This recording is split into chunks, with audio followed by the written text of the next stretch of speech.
Пимен Панченко «Дети войны», читая в учень 4 класса Воинской средней школы. Бурный Тимур. Им не співали матки-колиханки, яны не чули казок от дедов. Полохав їх, а хриплый голос танка тревожил их журботный ян гудов. Яны не плакали бессонными ночами, коли от бомбов несли их у хлеб. И слова першие, яким их научили, были про немцев, про войну и хлеб.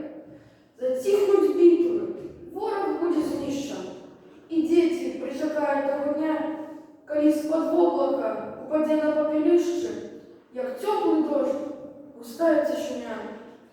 Не смело с хатами у поля выпить, как первый раз спокойно в житті, полюбоваться родным краевидом, послухать злонрачулки утрясти, пить пах лугов, красой боев любуйся, и все же сердце задрожать не раз, им сдастся самолетом перший бусел, пожаром сдастся першая зара.